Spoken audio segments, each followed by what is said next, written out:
Hello everyone, this is James Bradford, Blue Diamond in Kayani, and I just want to bring a special video to everybody that really changed my perspective, it changed my thinking, and just know whenever your thinking changes, your life will change with it. And this video is called The Butterfly Effect by Andy Andrews. I got the honor to really see him in person live, talk about the butterfly effect. And this video, it's a 9-minute video, you'll understand really what it talks about, but it talks about how every decision we make makes a dramatic difference, either good or bad. And with our company and the product that we have that's actually saving people's lives right now, we can't make health claims, but the testimonials speak for themselves. And I want you guys to know that every step you take in this company, that every decision you make could really affect someone's life. So don't take no for an answer. Let's keep sharing the product, because everybody knows someone we don't know, and the butterfly effect will kick in and we can save more lives together. So enjoy the video, and I hope it changes your life like it did mine. Thanks a lot.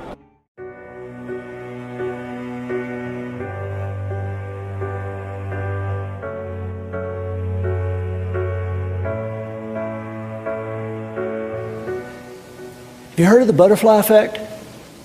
The butterfly effect was a doctoral thesis written in 1963 by Edward Lorenz, and it was presented to the New York Academy of Sciences and laughed out of the place. It's crazy. The butterfly effect stated that a butterfly could flap its wings on one side of the world and set molecules of air in motion that moved other molecules of air that would eventually move other molecules of air that could eventually create a hurricane on the other side of the planet. The butterfly effect. It was nuts, but it was interesting.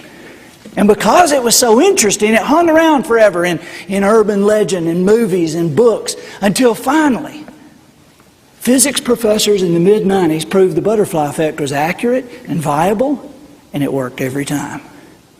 And not just with butterflies either. It worked with any form of moving matter, including people. They gave it the status of a law. Just like the law of gravity, the butterfly effect is now known as the law of sensitive dependence upon initial conditions. And it works every time. See, Chamberlain is a human example of the butterfly effect. One guy who made one move 140 years ago, whose effect still ripples through our lives today. And you are no less an example of the butterfly effect than Chamberlain was. Everything you do matters.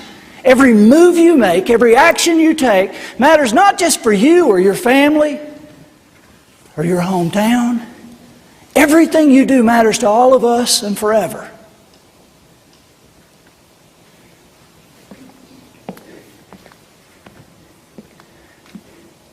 I was in a hotel room a couple of years ago. This was before Peter Jennings died, and I was ironing the left sleeve of a white shirt and about to go down and talk to a group of people, and the TV was kind of halfway on, and Peter Jennings was doing that Person of the Week thing that ABC News, they still do it, but he was doing the Person of the Week where they highlight somebody and tell about what they... And while I'm kind of halfway paying attention, I hear him say, and so the Person of the Week for, and he gives the date, he said, is Norman Borlaug. And man, when he said Norman Borlaug, I put the iron down, I ran in front of the TV set, my jaw was around my knees. Norman Borlaug, I didn't know the dude was still alive. I knew who he was. I had written a book called The Lost Choice that tells the proof about how much a life matters. And I'd wrapped a story around it. And I'd done some research and I'd found out about Norman. I had like 2 paragraphs in the book about Norman Borlaug. I knew who he was. They had calculated that his work, hybridizing corn and wheat for arid climates, his work, through the years, the plains of Siberia, the Dust Bowl of Western Africa, our own desert Southwest, South and Central America, that his work, hybridizing corn and wheat for arid climates, had saved from famine the lives of over 2 billion people. The guy saved 2 billion lives. And for that, he was Person of the Week. It kind of aggravated me because I remember thinking, it's not Norman Borlaug. I was talking to the TV, it's not Norman Borlaug that did it. It was a guy named Henry Wallace. Henry Wallace was Vice President of the United States under Roosevelt. And a lot of people think, wait a minute, I thought Truman was Vice President under Roosevelt. Well, that's true.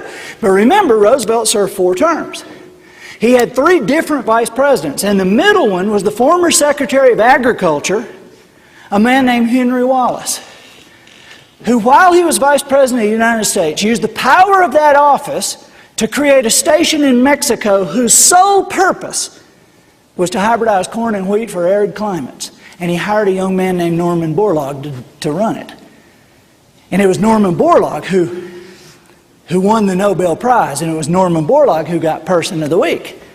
But when you think about it, it was Henry Wallace who saved the 2 billion people, wasn't it? Really?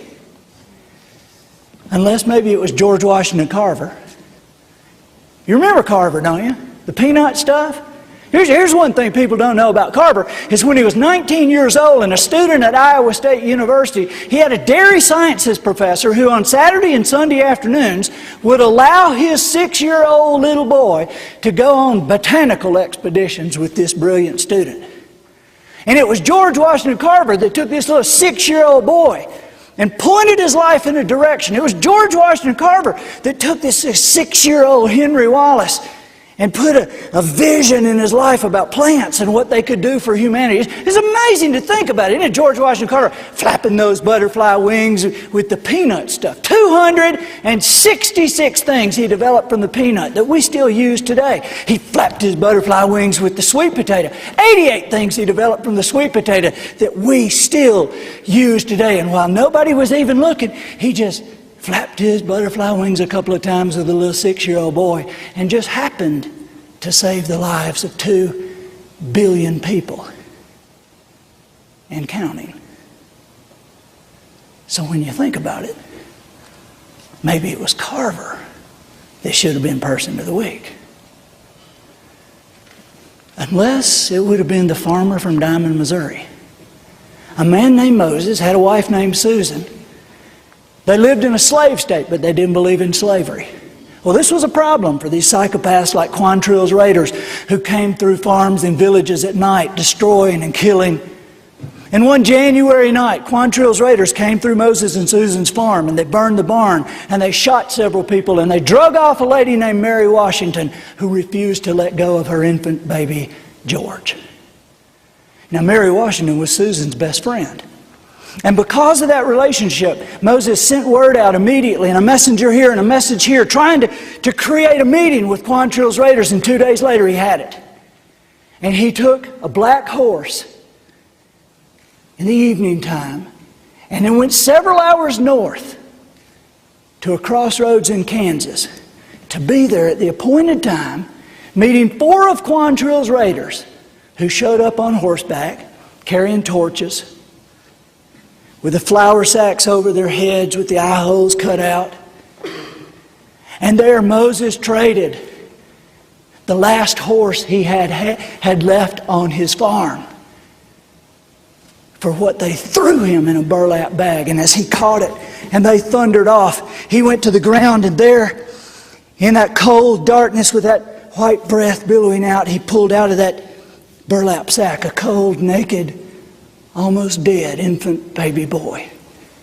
And he jerked open his jacket and his shirts, and he put that baby in next to his skin and covered the child up, and he walked that baby out, talking to him, promising him that he would raise him as his own, telling him he would educate him to honor his mother, who they knew was already dead.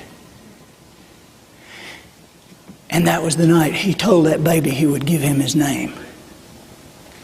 And that is how Moses and Susan Carver came to raise that little baby, George Washington. So when you think about it, maybe it was the farmer from Diamond, Missouri that saved the 2 billion people. Unless. And hey, you guys know we could do this all night. How far back could we go? I mean, really, how far back could we go to show whose move, at what time, at what point in history? How far back could we go to show who it really was who saved the 2 billion people? A number that continues to increase while we sit here. How far back could we go? And how far forward could we go in your life?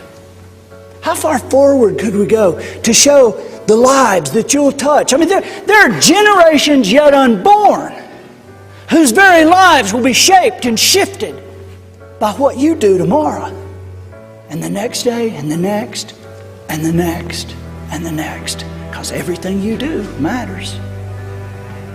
Every move you make, every action you take, not just for you, not just for your family, not just for your hometown. Everything you do matters to all of us and forever.